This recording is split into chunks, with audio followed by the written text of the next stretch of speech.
ಕಲಬುರಗಿ ಲೋಕಸಭಾ ಚುನಾವಣಾ ಪ್ರಚಾರ ನಿಮಿತ್ತವಾಗಿ ಮಾಂತೇಶ್ವರ್ ವಿದ್ಯಾವರ್ಧಕ ಶಾಲೆಯ ಆವರಣದಲ್ಲಿ ಕಾಂಗ್ರೆಸ್ ಪಕ್ಷದ ಮತಯಾಚನೆ ಸಮಾವೇಶ ಹಮ್ಮಿಕೊಳ್ಳಲಾಗಿತ್ತು. ಸಂದರ್ಭದಲ್ಲಿ ಎಐಸಿಸಿ ಅಧ್ಯಕ್ಷರಾದ ಮಲ್ಲಿಕಾರ್ಜುನ್ ಖರ್ಗೆ, ಮುಖ್ಯಮಂತ್ರಿ ಸಿದ್ದರಾಮಯ್ಯ, ಲೋಕಸಭಾ ಅಭ್ಯರ್ಥಿ ರಾಧಾಕೃಷ್ಣ ದೊಡ್ಮನಿ, ಕಲಬುರಗಿ ಉಸ್ತುವಾರಿ ಸಚಿವ ಪ್ರಿಯಾಂಕ್ ಖರ್ಗೆ, ಮಾಜಿ ಶಾಸಕ ಮಾಲಿಕಯ್ಯ ಗುತ್ತೇದಾರ್, ಶಾಸಕ ಎಂವೈ ಪಾಟೀಲ್, ಅನೇಕ ಕಾಂಗ್ರೆಸ್ ನಾಯಕರು ಉಪಸ್ಥಿತರಿದ್ದರು.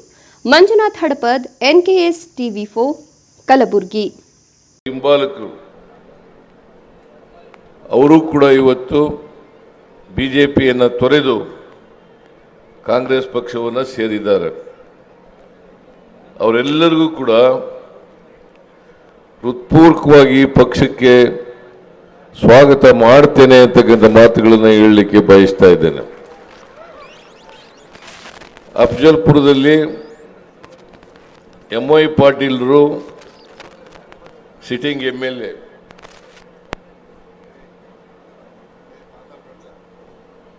ಮಾಲಿಕಯ್ಯ ಗುತ್ತೇದಾರ್ ಮಾಜಿ ಸಚಿವರು ಮತ್ತು ಮಾಜಿ ಶಾಸಕರು, ಇವರಿಬ್ಬರು ಅಫಜಲ್ಪುರದಲ್ಲಿ ಒಟ್ಟಾಗಿರೋದ್ರಿಂದ ಬಹುಶಃ ರಾಧಾಕೃಷ್ಣ ಅವರಿಗೆ ಈ ಬಾರಿ ಬಹುಮತ ಬರ್ತದೆ ಅಂತೇಳಿ ನಾನು ಭಾವಿಸ್ಕೊಂಡಿದ್ದೇನೆ.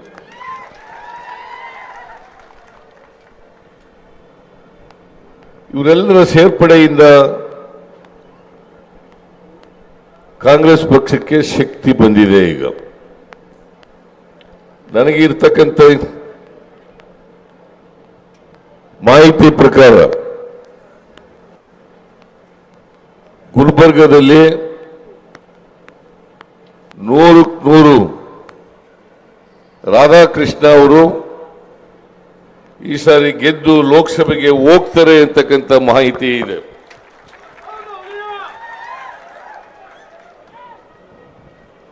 ಮತ್ತೆ ಹೋಗ್ಬೇಕು ಕೂಡ. ಕಳೆದ ಲೋಕಸಭಾ ಚುನಾವಣೆಯಲ್ಲಿ ರಾಷ್ಟ್ರೀಯ ನಾಯಕರಾದಂಥ ಮಲ್ಲಿಕಾರ್ಜುನ ಖರ್ಗೆ ಅವರನ್ನು ಸೋಲಿಸಿದ್ರಿ. ಇದರಿಂದ ಅವ್ರಿಗೇನು ನಷ್ಟ ಆಗಲಿಲ್ಲ. ನಷ್ಟ ಆದದ್ದು ಕರ್ನಾಟಕಕ್ಕೆ ಮತ್ತು ನಿಮಗೆ ಅಂತಕ್ಕಂಥ ಮಾತುಗಳನ್ನು ಹೇಳಲಿಕ್ಕೆ ಬಯಸ್ತಾ ಇದ್ದೇನೆ. ಮಲ್ಲಿಕಾರ್ಜುನ ಖರ್ಗೆ ಅವರು ಬಹಳ ದೀರ್ಘಕಾಲ ಕರ್ನಾಟಕದಲ್ಲಿ ರಾಜಕೀಯ 1989ರಿಂದ 1989 ಇಲ್ಲಿವರೆಗೆ ಅವ್ರ ಮನೆಗೂ ಒಬ್ರು ಇಲ್ಲ ಮಂತ್ರಿಗಳಾಗಿಲ್ಲ, ಮುಖ್ಯಮಂತ್ರಿಗಳಾಗಿಲ್ಲ, ಪ್ರಧಾನಮಂತ್ರಿ ಆಗಿಲ್ಲ. ರಾಜೀವ್ ಗಾಂಧಿ ಅವರು ತೀರ್ಕೊಂಡು ಹೋದ್ಮೇಲೆ, ಅವ್ರ ಕೊಲೆ ಆದ್ಮೇಲೆ ಒಬ್ಬರು ಆ ಮನೆಯಿಂದ ಏನೂ ಆಗಿಲ್ಲ. ಸ್ಟಿಲ್ ಮುಂಜಾನೆ ಹಿಡಿಸಿದ ಮೋದಿ ಅದೇ ಅದು. ಎಲ್ಲ ಈ ಮನೆ ತಂದವರು ದೇಶ ಲೂಟಿ ಮಾಡಿದ್ರು.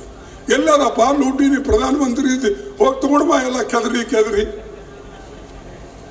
ಆದರೆ ಬಂಧುಗಳೇ, ಇಂತಹ ಸಮಯ ಬರ್ತದೆ. ಮತ್ತು ಇತ್ತೀಚೆಗೆ ಇನ್ನೊಂದು ಶುರು ಮಾಡ್ಯಾನ. ಮುಸ್ಲಿಂ ಈ ನಮ್ಮ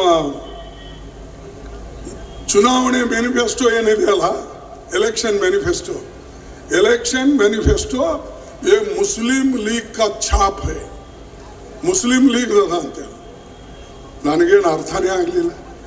ಯುವಕರಿಗೆ ನಾವು ಸಹಾಯ ಮಾಡಬೇಕು, ಅವರಿಗೆ ಹೆಚ್ಚಿನ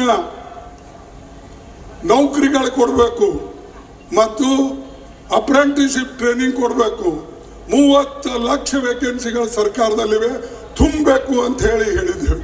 ಅದೇನು ಮುಸ್ಲಿಮರಿಗೆ ಕೊಟ್ಟಂಗ? ಯಾರು ಇರ್ತಾರೋ, ಹಿಂದೂ ಇರಲಿ, ಮುಸ್ಲಿಂ ಇರಲಿ, ಕ್ರಿಶ್ಚಿಯನ್ ಇರಲಿ, ಜೈನ್ ಇರಲಿ, ಇಸಾಯಿ ಇರಲಿ, ಸಿಖ್ ಇರಲಿ, ಅವರಿಗೆ ಕೊಡಕ್ ಮಾಡಿದ್ದು ನಾರಿ ಶಕ್ತಿ.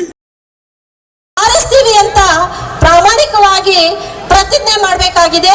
ಬರೀ ಪ್ರತಿಜ್ಞೆ ಮಾಡೋದಷ್ಟೇ ಅಲ್ಲ, ಅವರನ್ನ ಗೆಲ್ಲಿಸ್ತೀವಿ ಅನ್ನುವಂತ ಒಂದು ಜವಾಬ್ದಾರಿಯನ್ನ ಈ ಸಭೆಯ ಮುಂಭಾಗದಲ್ಲಿರುವಂತ ಎಲ್ಲಾ ತಾಯಂದ್ರು, ಎಲ್ಲಾ ಅಣ್ಣ ತಮ್ಮಂದಿರು ಈ ಜವಾಬ್ದಾರಿಯನ್ನ ನಮ್ಮ ಹೆಗಲ ಮೇಲೆ ಹೊತ್ಕೊಳ್ಬೇಕಾಗಿದೆ.